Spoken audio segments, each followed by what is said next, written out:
เอาค่ะเอาดังสุดค่ะเขาสมัครเมลสั่งเมลห้อยค่ะเนาะแล้วก็ใส่ไว้ในเครื่องในค่ะนะอันนี้เขาสั่งไว้ค่ะอันนี้เมลที่เขาสั่งไว้ในค่ะเนาะเขาเข้ามากันในค่ะแล้วเขา copy ไว้ในค่ะเนาะออกค่ะกำลังมาที่ไอคลาวในค่ะเนาะเด็กกันนะครับเด็กตั้งเหนือสุดค่ะเด็กกับ edit นี่นะครับเด็กอีเพิ่มในขณะ add email เด็กนี่ค่ะ add email address กับแล้วก็ว่างเดี๋ยวก็ปีมาในขณะ paste นะครับค่ะแล้วก็เขากับอีเมลของเขาเนี่ยค่ะเนาะแต่มีเมลส่งมาในข้อความในกล่องเมลเขาเนี่ยค่ะเนาะเมลที่เขาสมัครไว้เนี่ยครับรีเฟรชกรรมครับ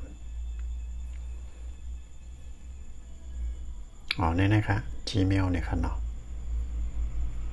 ค่ะอันนี้ค่ะที่6ตัวนี่ครับยาวเขาเอากว่าใส่ที่มาไกลเนี่ยค่ะนะค่ะไปกรรมครับมาแล้วมีเมล2อันแล้วเนี่ยค่ะเนาะเอาเต็กกันนะครับเต็กก็ดีคำว่า edit เนี่ยค่ะเนาะตั้งเหนือเนี่ยครับค่ะยาวเขาลบเมลครับปัดกว่าดังซ้ายเนี่ยค่ะเนาะลบเมลเก่าครับยาวเขาได้ถามว่าให้เอาใส่เมลใหม่เนี่ยค่ะเนาะอันนี้เป็นความปลอดภัย2ขั้นตอนเนี่ยค่ะเนาะอันนี้เขาใส่เบอร์ไว้เนี่ยค่ะนะเบอร์ที่เขาใจสมัครเนี่ยเขาต้องเก็บไว้ลีๆเนี่ยค่ะเนาะเดี๋ยวมีข้อความ OTP 6 ตัวส่งมาค่ะพอใส่ยาวเขาใส่เมลที่เขาได้ใจเนี่ยค่ะเนาะ continue ค่ะกดโอเคค่ะ